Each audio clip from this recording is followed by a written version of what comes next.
ಇದು ವಿಷಮುಕ್ತ ಅಡುಗೆ ಮನೆ ಮುಕ್ತ ಮಾತು. ಚಾತುರ್ಮಾಸ್ಯದ ಸಮಯದಲ್ಲಿ ಪಾಲಿಸುವಂತಹ ಆಹಾರ ಪದ್ಧತಿ ನಮ್ಮ ಸಂಸ್ಕೃತಿಯಲ್ಲಿರುವ ಹಲವು ವಿಶೇಷತೆಗಳಲ್ಲಿ ಒಂದು. ಮರೆತು ಹೋಗಿರುವ ಈ ಅಭ್ಯಾಸ ಕ್ರಮವನ್ನ ಮತ್ತೆ ಎಲ್ಲರಿಗೂ ಪರಿಚಯಿಸುತ್ತಾ ಇರುವವರು ಉಡುಪಿ ಶ್ರೀ ಕೃಷ್ಣ ಮಠದ ಮುಖ್ಯ ಪಾಕತಜ್ಞರಾದ ರಮೇಶ್ ಸಗ್ರಿ ಅವರು. ಅಡುಗೆ ಅಂದರೆ ಮುಕ್ಕಾಲು ಭಾಗ ರಾಸಾಯನಿಕಗಳೇ ತುಂಬಿರುವ ಈ ಕಾಲದಲ್ಲಿ ಮನೆಯಲ್ಲೇ ಜೈವಿಕವಾಗಿ ಬೆಳೆದ ಬೆಳೆಗಳನ್ನು ನಮ್ಮ ಆಹಾರವಾಗಿ ಸೇವಿಸೋದು ಎಷ್ಟು ಅಗತ್ಯ ಅನ್ನೋದರ ಬಗ್ಗೆ ಅವರು ಮಾತನಾಡಿದ್ದಾರೆ.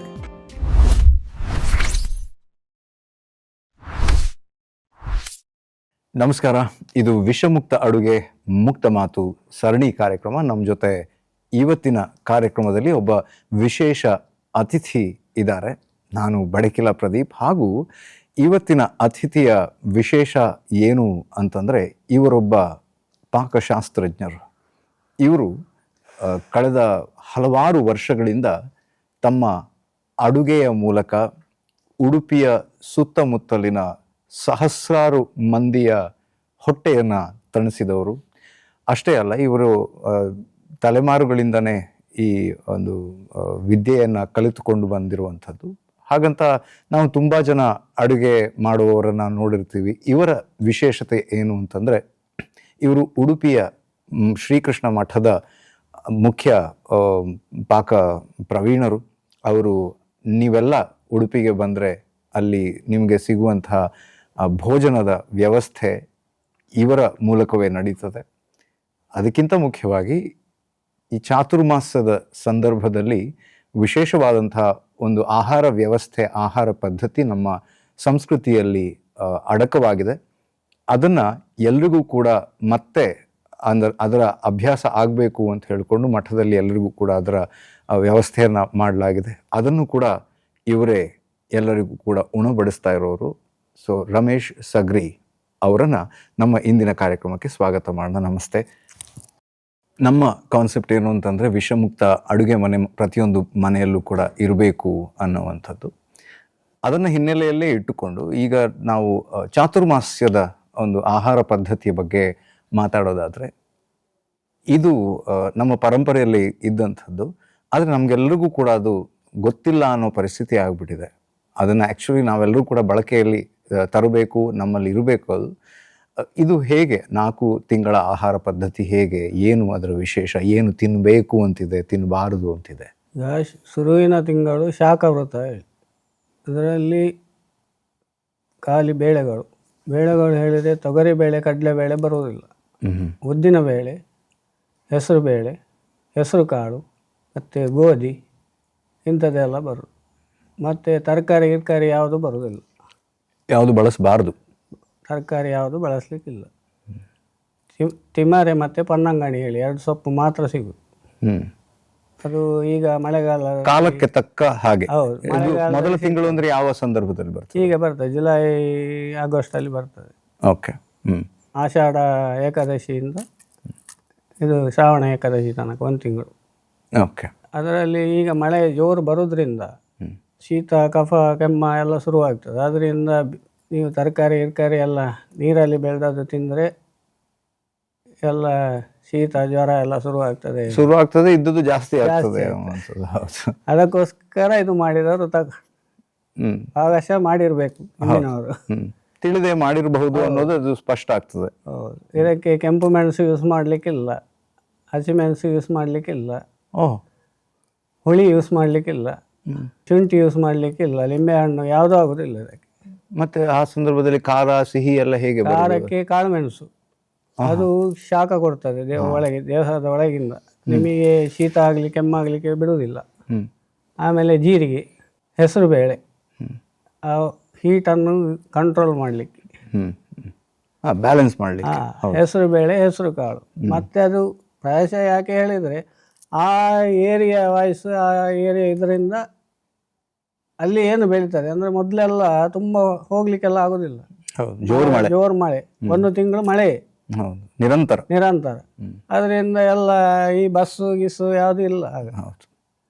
ಆ ಟೈಮಲ್ಲಿ ಅವರು ಅಲ್ಲಿ ಏನು ಬೆಳೀತದೆ, ಅದನ್ನು ಮಾತ್ರ ಯೂಸ್ ಮಾಡ್ತಾ ಇರುವ ಮತ್ತೆ ಬೇಳೆಗಳೆಲ್ಲ ನಾವು ಸ್ಟಾಕ್ ಮಾಡಿ ಇಡಬಹುದು.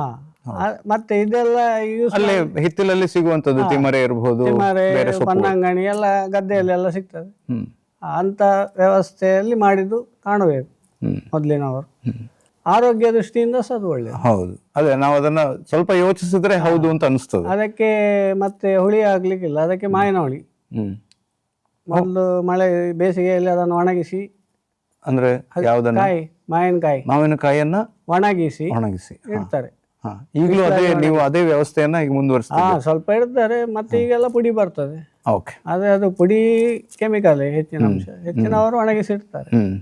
ಮಠದಲ್ಲೆಲ್ಲ ಮಠದವರು ಸ್ಟಾಕ್ ಮಾಡಿ ಇಡ್ತಾರೆ, ಒಣಗಿಸಿ ವ್ಯವಸ್ಥೆ ಮಾಡಿ. ಪರ್ಯಾಯ ಬರುವ ಮೊದಲಿನ ವರ್ಷ ಎಲ್ಲ ಫುಲ್ ಒಂದು ರಾಶಿ ಒಣಗಿಸಿ ಇಡ್ತಾರೆ.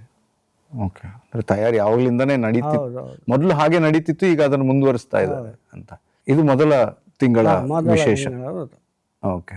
ಎರಡನೇ ತಿಂಗಳಲ್ಲಿ ಕ್ಷೀರ ವ್ರತ, ಹಾಲು ಕುಡಿಲಿಕ್ಕಿಲ್ಲ. ಕ್ಷೀರ ವ್ರತ ಅಂದ್ರೆ ಕುಡಿಲಿಕ್ಕಿಲ್ಲ? ವ್ರತ ಹೇಳಿದ್ರೆ ಕುಡಿಲಿಕ್ಕಿಲ್ಲ. ಓಕೆ. ಅಂದ್ರೆ ಅದು ನಿಷಿದ್ಧ. ಹಾಲು ಮಾತ್ರ, ಮತ್ತೆಲ್ಲ ಆಗ್ತದೆ. ಹಾಲು ಯಾಕೆ ನಿಷಿದ್ಧ ಹೇಳಿದ್ರೆ, ಈ ಮಳೆಗಾಲದಲ್ಲಿ ದನಗಳೆಲ್ಲ ಹೊರಗೆ ಎಲ್ಲ ಮೇದು ಇದು ಮಾಡಿ ಎಲ್ಲ ಬರ್ತವೆ. ಅದೆಲ್ಲ ಬಂದಾದ್ಮೇಲೆ ಅದರದ್ದು ಹಾಲು ನಾವು ಕುಡಿದ್ಮೇಲೆ ಅದು ಬಂದು ಅದಕ್ಕೆ ಶೀತ ಜ್ವರ ಎಲ್ಲ ಬಂದಿರ್ತದೆ, ಅದು ನಮಗೆ ಬರ್ತದೆ. ಮತ್ತೆ ಹಾಲು ಹೇಗಿದ್ರು ಕಫಕಾರಿ, ನಾವು ಕುಡಿಯೋದ್ರ ಮೇಲೆ ಹೋಗ್ತದೆ. ಹೌದು. ಈ ಮಳೆಗಾಲ ಬಿಟ್ಟು ನೆಕ್ಸ್ಟ್ ಹದ ಮಳೆ ಬರುವ ಟೈಮಲ್ಲಿ ಅದು ಕುಡಿಲಿಕ್ಕೆ ಆಗುದಿಲ್ಲ, ಹೇಳಿದ್ರೆ ಅದೆಲ್ಲ ಅದು ನಮಗೆ ಬರ್ತದೆ. ಅದರಿಂದ ಆ ವ್ಯವಸ್ಥೆ. ಕ್ಷೀರ ಅಂದ್ರೆ ಬರೀ ಹಾಲು ಮಾತ್ರ? ಮೊಸರು ಎಲ್ಲ ಯೂಸ್ ಮಾಡ್ಬೋದು, ಮಜ್ಜಿಗೆ, ಬೆಣ್ಣೆ, ತುಪ್ಪ ವರೆಗೆ. ಓಕೆ. ಎಲ್ಲ ಮಾಡ್ಬೋದು, ಹಾಲು ಮಾತ್ರ ಮಾಡ್ಲಿಕ್ಕಿಲ್ಲ. ಅಂದ್ರೆ ಮತ್ತೆ ಈಗ ಹಾಗಿದ್ರೆ ತರಕಾರಿ ಇದು ಮಾಡಬಹುದು? ತರಕಾರಿ ನೀವು ಯಾವ್ದು ಬೇಕಾದ್ರೂ ಯೂಸ್ ಮಾಡ್ಬೋದು, ಎಂತ ಸಹ ಮಾಡ್ಬೋದು. ಇದು ಸಾಧಾರಣ ಯಾವ ತಿಂಗಳು? ಶ್ರಾವಣ ಏಕಾದಶಿಯಿಂದ ಭಾದ್ರಪದ ಏಕಾದಶಿ, ಹಾಗೆ ಒಂದು ತಿಂಗಳು. ಆಮೇಲೆ ಬರೋದು ದಧಿವ್ರತ. ದಧಿವ್ರತ ಹೇಳಿದ್ರೆ ಮೊಸರು ತಿನ್ನಲಿಕ್ಕೆ. ಅದು ಮೊಸರು ಬರೋದು ಅಂತಂದರೆ ಅದು ಭಾದ್ರಪದ ಏಕಾದಶಿಯಿಂದ ಆಶ್ವೀಜ ಏಕಾದಶಿ ತನಕ, ಅದು ಒಂದು ತಿಂಗಳು ಅದು ವೃತ. ಆಮೇಲೆ ಗೆಡ್ಡೆ ಗೆಣಸು ವೃತ, ದ್ವಿದಳ ವೃತ ಅಂತ ಹೇಳಿದರೆ ಅದರಲ್ಲಿ ಬೇಳೆ ಗೀಳೆ ಯಾವುದೂ ಇಲ್ಲ. ಈ ಮೊದಲ ತಿಂಗಳಿನಲ್ಲಿ ಬೇಳೆಗಳೇ, ಕೊನೆಯ ತಿಂಗಳಿನಲ್ಲಿ ಬೇಳೆಗಳೇ ಇಲ್ಲ. ಮತ್ತೆ ಗೆಡ್ಡೆ ಗೆಣಸು ಮಾತ್ರ ತಿನ್ನಬೇಕು. ತಿನ್ನಲಿಕ್ಕೆ ಗೆಡ್ಡೆ ಗೆಣಸು, ಸುವರ್ಣಗೆಡ್ಡೆ, ಮತ್ತು ಗೆಣಸು, ಸಾಂಬ್ರಾಣಿ ಹೇಳಿ ಬರ್ತದೆ ಅದು, ಅಂಥದ್ದೆಲ್ಲ. ಮತ್ತು ಬಾಳೆಹಣ್ಣು ಆಗ್ತದೆ, ಬಾಳೆಕಾಯಿ ಆಗ್ತದೆ. ಸುರುವಿನ ವೃತಕ್ಕೆ ಅದು ಎರಡೂ ಆಗೋದಿಲ್ಲ. 4ನೇ ತಿಂಗಳಲ್ಲಿ ಗೆಡ್ಡೆ ಗೆಣಸು ಮಾತ್ರ, ಅದಕ್ಕೆ ಬಾಳೆಹಣ್ಣು ಆಗ್ತದೆ, ಬಾಳೆಕಾಯಿ ಆಗ್ತದೆ. ಅದಕ್ಕೆ ಸಹ ಇದು ಕೆಂಪು ಮೆಣಸು, ಮಾವಿನಕಾಯಿ, ಇದು ಹುಳಿ ಅದೆಲ್ಲ ಬರೋದಿಲ್ಲ. ಮತ್ತೆ ಕೊನೆಯ ತಿಂಗಳಲ್ಲಿ ಅದು ಸಹ ಬರೋದಿಲ್ಲ. ಅದು ಯಾಕೆ ಹೇಳಿದ್ರೆ ಆ ಗೆಡ್ಡೆ ಗೆಣಸಲ್ಲಿ ವಾಯು ಅಂಶ ಜಾಸ್ತಿ ಇರ್ತದೆ, ಅದಕ್ಕೆ ಅದನ್ನು ಹೋಗ್ಲಿಕ್ಕೆ ಜೀರಿಗೆ ಮತ್ತೆ ಕಾಳುಮೆಣಸು ಮತ್ತೆ ಪುನಃ. ಓಕೆ. ಅಡಿಗೆ ಮಾಡುವ ದೃಷ್ಟಿಯಿಂದ ನೋಡೋದಾದ್ರೆ ಇದು ಹೇಗೆ, ಮತ್ತೆ ಎಷ್ಟು ಅಂದ್ರೆ ರುಚಿಯನ್ನ ತರೋದು ಇದರಲ್ಲಿ ಎಷ್ಟು ಚಾಲೆಂಜಿಂಗ್ ಆಗುತ್ತೆ ನಿಮ್ಗೆ, ರುಚಿಯನ್ನ ಮೇಂಟೈನ್ ಮಾಡೋದು? ಅಥವಾ ನಿಮ್ಮ ಒಂದು ಈಗ ಉದಾಹರಣೆಗೆ ನಾವು ಉಡುಪಿಯ ಮಠದ ಒಂದು ಅದು ಭೋಜನ ಅಂತಂದ್ರೆ ಅದಕ್ಕೆ ಅದರದ್ದೇ ಆದಂತಹ ಒಂದು ಸ್ವಾದ ಇದೆ, ರುಚಿ ಇದೆ. ಅದನ್ನ ಇಲ್ಲಿ ನಾವು ವ್ಯತ್ಯಾಸಗಳನ್ನ ಹೇಗೆ ಕಾಣಬಹುದು, ಅಥವಾ ಅದನ್ನ ಮೇಂಟೈನ್ ಮಾಡ್ಲಿಕ್ಕೆ ಹೇಗೆ ಚಾಲೆಂಜಸ್ ಇದೆ ನಿಮಗೆ? ಅದು ತುಂಬ ಕಷ್ಟದ ಕೆಲಸಕ್ಕೆ, ಯಾರಿಗೂ ಬರೋದಿಲ್ಲ. ಮತ್ತೆ ಯಾವ್ದ್ಯಾವ್ದು ವೃತ್ತದಲ್ಲಿ ಯಾವ್ದ್ಯಾವ್ದು ಬೇಕು ಹೇಳಿ ಈಗಿನ ಜನರೇಷನ್ಗೆ ಯಾರಿಗೂ ಗೊತ್ತಿಲ್ಲ. ಈಗ ನಮ್ಮ ಜನರೇಷನ್ ನಂತರ ಜನರೇಷನ್ ಅವರಿಗೆ ಯಾವ ವೃತ್ತದಲ್ಲಿ ಯಾವುದು ಆಗ್ತದೆ ಯಾವುದು ಆಗುದಿಲ್ಲ ಹೇಳಿ ಯಾರಿಗೂ ಗೊತ್ತಿಲ್ಲ. ಬಟ್ ನಿಮ್ಮ ಈ ಪ್ರಯತ್ನ ಎಷ್ಟು ಹೆಲ್ಪ್ ಮಾಡ್ತಿದೆ? ಎಷ್ಟು ಬಂದವರಿಗೆಲ್ಲ ಹೇಳ್ತಾ ಕಲಿಸ್ತಾ ಉಂಟು. ಆದರೆ ಅವ್ರು ಎಷ್ಟು ತಿಳ್ಕೊಳ್ತಾರೆ, ಎಷ್ಟು ಯಾರು ತಿಳ್ಕೊಳ್ಳೋದಿಲ್ಲ. ಯಾಕೆಂದರೆ ಅರ್ಧ ಕಲ್ತಾರೆ, ಅರ್ಧ ಬಿಟ್ಟು ಹೋಗ್ತಾರೆ. ಅಂದರೆ ಇದು ಕಷ್ಟ ಕೆಲಸ ಅಲ್ಲ. ಬಟ್ ಇದು ಬರೀ ಒಂದು ಮಠದಲ್ಲಿ ಮಾತ್ರ ಸೀಮಿತ ಆಗಿರ್ಬೇಕಾ, ಅಥವಾ ಜನ ಬೇರೆ ಕಡೆ ಪ್ರಯತ್ನ ನಡೆಸ್ತಿದ್ದೀರಾ? ಇಲ್ಲಿ ಎಲ್ಲ ಮಾಡಿದ್ರೆ ಭಾರಿ ಉತ್ತಮ, ಆರೋಗ್ಯ ದೃಷ್ಟಿಯಿಂದ ಭಾರಿ ಉತ್ತಮ. ಯಾರು ಮಾಡೋದಿಲ್ಲ. ಹೀಗೆ ಅಪರೂಪದಲ್ಲಿ ಕೆಲವರು ಮಾಡುವವರು ಸಮೇತ ಕಮ್ಮಿ ಆಗಿದೆ ಈಗ. ಮೊದಲೆಲ್ಲ ಸಾಧಾರಣ ಒಂದು 25-30 ದಿವಸ ಹೊರಗೆ ಇರ್ತಿತ್ತು. ಈಗ ಅದು ಕಮ್ಮಿಯಾಗಿ 10 ದಿವಸ ಬಂದಿದೆ ಶಾಸ್ತ್ರಕ್ಕೆ ಅಡಿಗೆ. ಅಂದ್ರೆ ಪ್ರತಿ ಮನೆಯಲ್ಲಿ ನೀವು ಹೇಳ್ತಾ ಇರೋದು. ಮತ್ತೆ ಕೆಲವೊಂದು ಮನೆಗಳಲ್ಲಿ ಇದು ಗೊತ್ತೇ ಇಲ್ಲ ಅನ್ನೋ ಥರದ ಪರಿಸ್ಥಿತಿ. ಯಾರಿಗೆ ಗೊತ್ತು, ಈಗ ಎಲ್ಲರೂ ತಿಂತಾರೆ, ಎಲ್ಲ ವ್ಯವಸ್ಥೆಯಲ್ಲಿ ಇರ್ತದೆ. ಮತ್ತೆ ಆಸ್ಪತ್ರೆ ಡಾಕ್ಟರ್ ಹತ್ರ ಹೋಗಿ ಮೆಡಿಸಿನ್ ತಿಂದು ಎಲ್ಲ ಅದೇ ವ್ಯವಸ್ಥೆ. ಈಗ ನಮ್ಮ ಇದರಲ್ಲೇ ಉಂಟು, ಆಹಾರ ಪದ್ಧತಿಯಲ್ಲೇ ಉಂಟು ಎಲ್ಲ. ಈ ಪ್ರಯತ್ನ ಹೇಗೆ ಜನರಿಗೆ ಇನ್ನಷ್ಟು ತಲುಪಿಸುವಂಥ ಪ್ರಯತ್ನ ನಡೀತಾ ಇದೆ, ಈ ಮಠದ ಒಂದು ಪ್ರಯತ್ನ? ಮಠದಲ್ಲಿ ಹೇಳಿದರೆ ಮಠದವರು ಬಂದು ಊಟ ಮಾಡಿ ಹೋದವರು ಮತ್ತೆ ಪುನಃ ಅವರ ಮನೆಯಲ್ಲಿ ಕಾರ್ಯಕ್ರಮ ಎಲ್ಲ ಮಾಡುವಾಗ ಇಂಥದ್ದೇ ಎಲ್ಲ ಮಾಡಿ ಅದನ್ನು ಪ್ರಚಾರ ಮಾಡಬೇಕಾಗ್ತದೆ. ಹೀಗೆ ಮಾಡಿದರೆ ಒಳ್ಳೆಯದು ಜೀವಕ್ಕೆ, ಅದರ ಬಗ್ಗೆ ಇದು ಮಾಡಬೇಕಾಗ್ತದೆ. ಹೌದು, ಸ್ಪೀಚ್ ಮಾಡಿ ಮನವರಿಕೆ ಮಾಡಿ. ಚಾತುರ್ಮಾಸ ಅಂತಂದ್ರೆ ಸ್ವಾಮೀಜಿಗಳದ್ದು ಅಂತ ಆಗ್ಬಿಟ್ಟಿದೆಯಲ್ಲ, ಅದ್ರ ಬಗ್ಗೆ ನೀವೇನು ಹೇಳ್ತೀರಿ? ಅದು ಮಾಡಿದ್ದು ಸ್ವಾಮಿಗಳದ್ದು ಅಂತೇಳಿ ಅವ್ರು ಮಾಡ್ಕೊಂಡದಾಗಿ. ಈ ಜನಗಳೆಲ್ಲ ಅದೆಲ್ಲ ಸ್ವಾಮಿಗಳಿಗೆ, ನಮಗೆಲ್ಲ ಎಂತ ಇಲ್ಲ ಹೇಳಿ. ಸ್ವಾಮಿಗಳ ಜೀವನ ಶೈಲಿ ಯಾಕೆಂದರೆ, ಸ್ವಾಮಿಗಳಿಗೆ ಸ್ಪೆಷಲ್ ಯಾಕೆ ಹೇಳಿದರೆ ಅವರಿಗೆ ಹೊರಗಿದ್ದು ಏನೂ ತಿನ್ನೋದಿಲ್ಲ, ಮತ್ತು ಅವರಿಗೆ ಈ ಮಾತ್ರೆ ಇಂಗ್ಲೀಷ್ ಮಾತ್ರೆ ಅದೆಲ್ಲ ತಿನ್ನೋದಿಲ್ಲ. ಅವರಿಗೆ ಆ ಟೈಮಲ್ಲಿ ಅಂಥದ್ದೆಲ್ಲ ಆಗಬಾರ್ದು ಹೇಳುವ, ಈ ಪೂಜೆಯ ದೃಷ್ಟಿಯಿಂದ ಉಪದ್ರ ಆಗ್ತದೆ ಹೇಳುವ ವ್ಯವಸ್ಥೆಯಲ್ಲಿ ಹೀಗೆ ಮಾಡಿರ್ಬೋದು. ಮತ್ತು ಒಬ್ಬ ಸ್ವಾಮೀಜಿ ಆಗಿದ್ದುಕೊಂಡು ಅವರು ಇಡೀ ಸಮಾಜಕ್ಕೆ ಆ್ಯಕ್ಚುಲಿ ಮಾದರಿಯಾಗಿ ಕೂಡ ಇರ್ತಾರೆ. ಈ ಪಾಠ ಎಷ್ಟು ಜನರಿಗೆ ತಲುಪ್ತಾ ಇದೆ ಅಂತ? ಜನಕ್ಕೆ ತಲುಪುವುದು ಹೇಳಿದರೆ ಹೇಳ್ತಾರೆ, ಆದರೆ ಯಾರು ಅದರ ಬಗ್ಗೆ ಇಂಟ್ರೆಸ್ಟ್ ತೋರಿಸೋದಿಲ್ಲ. ಅದೇ ಈಗ ಈಗಿನ ಜನಗಳಿಗೆಲ್ಲ ಇದೆ ಕುರ್ಕುರೆ ಅದು ಇದು ಎಲ್ಲ ಅದರದ್ದೇ ಎಲ್ಲ ಇಲ್ಲ ರೀ. ಮತ್ತು ನಿಮಗೆ ಫಾಸ್ಟ್ ಇದು ಬೇಳೆ ಸಾರು ಅದು ಸಾರು ಇದು ಅದರದ್ದೇ ಅಲ್ಲ. ಹೌದು, ಏನಿದ್ರು ಮತ್ತೆ ನಿಮಗೆ ಇದೆಲ್ಲ ಮಾಡಿದರೆ ಸೇರೋದಿಲ್ಲ, ಎಲ್ಲ ಬಿಟ್ಟು ಹೋಗ್ತಾರೆ. ಬಟ್ ಒಂದು ಮಟ್ಟದಲ್ಲಿ ಈಗ ಚಾತುರ್ಮಾಸದ ಬಗ್ಗೆ ಇದು ಮಾಡಿದ್ವಿ, ಬಟ್ ಜನರಿಗೆ ಅಲ್ಲಿ ಎಷ್ಟು ವಿಷಮುಕ್ತವಾದ ಅಡುಗೆಯನ್ನು ಮಾಡೋದಕ್ಕೆ ನೀವು ಪ್ರಯತ್ನ ಪಡ್ತಿದ್ದೀರಾ? ಅದಕ್ಕೆ ಚಾಲೆಂಜಸ್ ಏನಿದೆ? ವಿಷಮುಕ್ತ ಹೇಳಿದ್ರೆ ಅಲ್ಲಿ ಸಾಧಾರಣ 75% ಕಟ್ಟಿಗೆಯಲ್ಲೇ ಮಾಡೋದು. ಅಲ್ಲಿಗೆ ತರುವಂಥ ಅಕ್ಕಿ ಬೇಳೆಗಳು ಹೇಗೆ? ಅದರ ಬಗ್ಗೆ ಹೇಳಲಿಕ್ಕೆ ಎಲ್ಲ ಅಂಗಡಿಯಿಂದ ಬೇರೆ ದಾರಿ ಇಲ್ಲ. ಮತ್ತೆ ಜನ ಹೇಗೂ ದಿವಸಕ್ಕೆ 10,000 15,000 ಜನ ಬರ್ತಾರೆ, ಅಷ್ಟು ಬೆಳೆಸಲಿಕ್ಕೆ ಜಾಗ ಇಲ್ಲ. ಈಗ ಯಾವ ಮಠದಲ್ಲಿ ಇಲ್ಲ, ಅಂಗಡಿಯಿಂದಲೇ ಬರೋದು. ಅದು ಹೇಗೆ ಬರ್ತದೆ ಹಾಗೆ ಅದು ಅನಿವಾರ್ಯ ಆಗಿದೆ ಅಂತ ನೀವು ಹೇಳ್ತೀವಿ? ಅನಿವಾರ್ಯ ಆಗಿದೆ.